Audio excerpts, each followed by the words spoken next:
आप सभी का मिस्टर इन्फो बाबा चैनल में स्वागत है। आज की इस बदलती दुनिया में हम ऐसे व्यक्तियों की असामान्य वृद्धि देख रहे हैं जो खुद को अनोखे तरीकों से पहचानते हैं। आज हम आपको कुछ ऐसे लोगों से मिलवाते हैं जो नॉन ह्यूमंस के रूप में पहचान रखते हैं। अगर आप इस चैनल में नए हैं तो चैनल को सब्सक्राइब करना ना भूलिएगा and don't forget to hit the notification bell.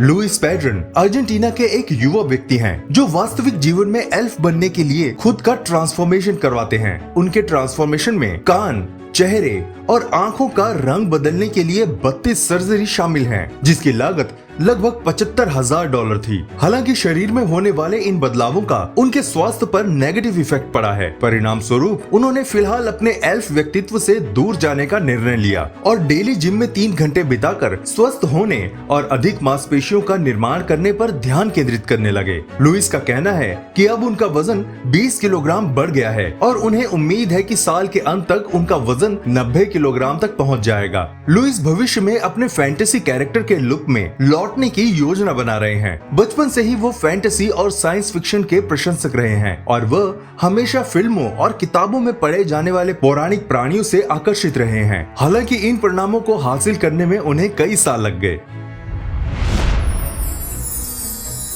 Tom leopard, जिसे लेपर्ड मैन ऑफ स्काई के नाम से भी जाना जाता है, ये अंग्रेज पूर्व सैनिक थे जिन्होंने दुनिया में सबसे अधिक टैटू बनवाने वाले लोगों में से एक होने की ख्याति प्राप्त की है। टॉम 16 साल की उम्र में रॉयल नेवी में शामिल हुए और बाद में पैराशूट रेजिमेंट और SAS में सेवा की। 28 साल की सैन्य सेवा के बाद उन्होंने सेना छोड़ दी और 1980 के दशक की शुरुआत में सोशल एजुकेशन टीचर बन गए। उन्होंने अपने शरीर में तेंदुए जैसे पैटर्न वाले टैटू बनवाना शुरू कर दिया। टॉम को अपने टैटू के लिए दुनिया भर में पहचान मिली, यहाँ तक कि उन्हें दुनिया में सबसे ज्यादा टैटू गुदवाने वाले व्यक्ति के रूप में Guinness book of world record में भी सूचीबद्ध किया गया। वो अकेले पिछले 20 सालों से स्कॉटलैंड के आइल्स ऑफ स्काई में एक पत्थर की झोपड़ी में रह रहे हैं। उन्होंने एकांत में जीवन का आनंद लिया, लेकिन बाद में वो ब्रॉडफोर्ड में एक बेडरूम वाले अपार्टमेंट में चले गए। ये पूरी तरह से स्पष्ट नहीं है कि किस चीज ने टॉम को अपने शरीर पर टैटू बनवाने के लिए प्रेरित किया, लेकिन संभवतः उन्हें तेंदुए से गहरा लगाव था,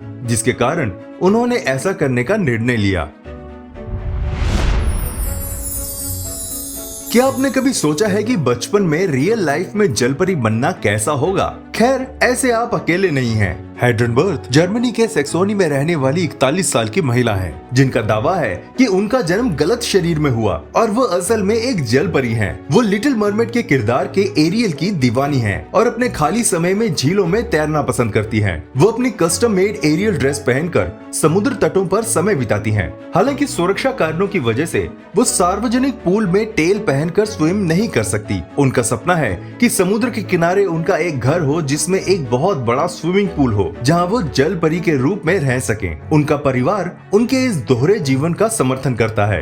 वो जनता के लिए जल परी के रूप में प्रदर्शन करती हैं और कस्टम मेड ड्रेस बेचती हैं। अगर आपको कोई डिज्नी पात्र चुनना हो तो आप क्या बनना चाहेंगे? हमें कमेंट बॉक्स में जरूर बताइएगा। एंथोनी लेफ्रेडो एक फ्रांसीसी कलाकार हैं जिसने हाल ही में अपने शरीर को एक काले एलियन जैसा दिखने के लिए ट्रांसफॉर्मेशन किया और काफी फेम कमाया। उन्होंने गहरा रंग पाने के लिए अपने शरीर पर बहुत से टैटू बनवा डाले। एक इंटरव्यू में एंथोनी ने कहा कि उन्होंने खुद को एक्सप्रेस करने के लिए ये ट्रांसफॉर्मेशन किया और दुनिया को उन लोगों को स्वीकार करने के लिए प्रेरित किया जो अलग दिखते हैं। हालांकि ट्रांसफॉर्मेशन के बाद से उन्हें कुछ चुनौतियों का सामना भी करना पड़ा, जैसे कई बार उन्हें रेस्टोरेंट और सार्वजनिक स्थानों पर एंट्री नहीं दी जाती। उनके ट्रांसफॉर्मेशन को जनता से मिली जुली प्रतिक्रिया मिली। कुछ लोगों ने उनकी क्रिएटिविटी और सेल्फ एक्सप्रेशन के लिए उनकी सराहना की, जबकि अन्य लोगों ने उनकी पसंद को अजीब बताते हुए आलोचना की। दूसरी ओर लोगों का तर्क है कि ये आत्म अभिव्यक्ति का एक रूप है जो व्यक्तियों को अपने शरीर पर नियंत्रण रखने और अपनी पहचान अभिभाषित करने की अनुमति देता है। उनका तर्क है कि लोगों को अपने शरीर को किसी भी तरह से मॉडिफाई करने के लिए स्वतंत्र होना चाहिए, जब तक कि वो जोखिमों से अवगत हों और सोच समझ कर निर्णय लें। यूक्रेन की मॉडल वलेरिया यूक्यानोवा को पहली बार देखकर शायद आप चकमा खा जाएं कि आपके सामने लाइफ साइज बार्बी डॉल खड़ी है। वलेरिया यूक्यानोवा हूबहू बार्बी डॉल की तरह दिखती है। शारीरिक बनावट, कदकाठी, चेहरे के भावों से आपको कहीं भी उनके बारबी डॉल ना होने का शक नहीं होगा। पर आप सोचते हैं कि सांस लेने वाली लाइफ साइज बारबी डॉल कब बन गई? बारबी डॉल की तरह दिखने वाले अपने चेहरे और कद काठी के कारण 21 वर्षीय यूक्रेनियन मॉडल आजकल हर तरफ चर्चा का विषय बनी हुई है। वेलेरिया मेकअप और कॉन्टैक्ट लेंस के जरिए खुद को बारबी जैसा लुक देती है और जिम में डट कर वर्कआउट भी करती है। अपनी पतली कमर, रंगीन कॉन्टैक्ट लेंस, मेकअप और बालों की वजह से ये बारबी डॉल की तरह दिखती हैं। इसलिए इन्हें जीती जागती बारबी डॉल का खिताब मिला है। हालांकि इससे भी अधिक दिलचस्प वेलेरिया की बातें हैं। उनके अनुसार वह समय में यात्रा करने वाली आध्यात्मिक गुरु हैं और दुनिया में बढ़ रही नकारात्मकता को कम करने के लिए ही वह आई हैं। एरिक स्प्रैग, जिसे लिजर्ड मैन के नाम से भी जाना जाता है, ये एक अमेरिकी साइड शो आर्टिस्ट और एंटरटेनर हैं, जिसने अपनी रेप्टिलियन अपीयरेंस के लिए प्रसिद्धि प्राप्त की है। इन्होंने अपनी जीभ के 2 हिस्से करवाए हुए हैं और सिर में सींग इम्प्लांट करवाए हैं। इन्होंने पूरे शरीर पर हरे रंग की टैटू बनवाए हुए हैं, जो इन्हें एक छिपकली जैसी शक्ल देता है। एरिक को टैटू और पियर्सिंग में तब दिलचस्पी हुई जब वह 20 साल के थे। वह 1990 से लिजर्ड मैन के रूप में प्रदर्शन कर रहे हैं और उन्होंने कई साइड शो और फ्रीक शो कार्यक्रमों में भाग लिया है। इसके अलावा उन्होंने संगीत, कॉमेडी और लेखन सहित मनोरंजन के अन्य रूपों में भी कदम रखा है। एक कलाकार और मनोरंजनकर्ता के रूप में अपना करियर बनाते हुए एरिक ने अल्बानी यूनिवर्सिटी से सफलतापूर्वक फिलॉसफी की डिग्री पूरी की। वह अक्सर अपने करियर के बारे में बात करते हैं और इस विषय पर एकेडमिक आर्टिकल भी लिखते हैं। हार्बर्ट चावेज फिलीपींस के रहने वाले हैं और जब वो छोटे बच्चे थे तब उन्हें पहली बार सुपरमैन में दिलचस्पी हुई। उन्होंने सुपरमैन कॉमिक्स और मर्चेंडाइज कलेक्ट की और हर संभव तरीके से अपने हीरो को कॉपी करने का सपना देखा। 1995 में जब वो सिर्फ 13 साल के थे, उन्होंने सुपरमैन की पोशाक पहनकर एक लोकल ब्यूटी कॉन्टेस्ट जीता और स्थानीय कार्यक्रमों में सुपरमैन की नकल करने वाले के रूप में प्रदर्शन करना शुरू कर दिया। 1998 में उन्होंने अपने ट्रांसफॉर्मेशन में अगला कदम उठाने का फैसला किया और पहली प्लास्टिक सर्जरी करवाई। इन वर्षों में डिजायर्ड फॉर्म पाने के लिए उन्होंने अधिक से अधिक सर्जरी करवाई। उनके द्वारा किए गए कुछ प्रोसीजर्स में चिन ऑगमेंटेशन, थाई इम्प्लांट, काफ इम्प्लांट, उनके जॉ में बदलाव और यहाँ तक कि उनकी आंखों को बड़ा करने के लिए आंखों की सर्जरी भी शामिल है। उन्होंने हेनरी कैविल के सुपर हीरो के चित्रण के समान मस्कुलर दिखने की कोशिश की। कुछ सर्जन्स ने उनके जोखिम के कारण उनके साथ काम करने से इनकार कर दिया, लेकिन अन्य डॉक्टर अंततः उनके अनुरोधों पर सहमत हो गए। अनगिनत सर्जरी और ड्रामेटिक ट्रांसफॉर्मेशन के बावजूद उन्होंने स्वीकार किया कि वो अभी भी अपनी अपीयरेंस के बारे में असुरक्षित महसूस करते हैं। मारिया जोसी क्रिस्टियाना वैम्पायर वुमेन या जैगुअर वुमेन के नाम से मशहूर हैं। ये एक मैक्सिकन वकील, बिजनेस वुमेन और टैटू आर्टिस्ट हैं। वो टैटू, पियर्सिंग और इम्प्लांट की विशेषता वाली आकर्षक उपस्थिति के लिए जानी जाती हैं। वो बचपन से ही वैम्पायर या जैगुअर की शक्ल से आकर्षित रही हैं, यहाँ तक कि वो बॉडी मॉडिफिकेशन करने तक पहुँच गई, जिसमें सींग, नुकीले दांत और स्प्लिट टंग शामिल थी। उन्होंने अपने शरीर के 96% से अधिक हिस्से पर टैटू गुदवाया है और इसमें कई छेद करवाए हैं, जिसमें वो दुनिया में सबसे अधिक टैटू गुदवाने वाली महिला बन गई हैं। अपनी विशिष्ट उपस्थिति के अलावा मैरी को हैवी मेटल म्यूजिक और मोटरसाइकिल सवारी बहुत पसंद है। दरअसल उनका पहला टैटू स्वीडिश मेटल बैंड बैथोरी का लोगो था। इस ट्रांसफॉर्मेशन ने उन्हें फिर से शक्तिशाली महसूस करने और अपने शरीर पर नियंत्रण पाने में मदद की।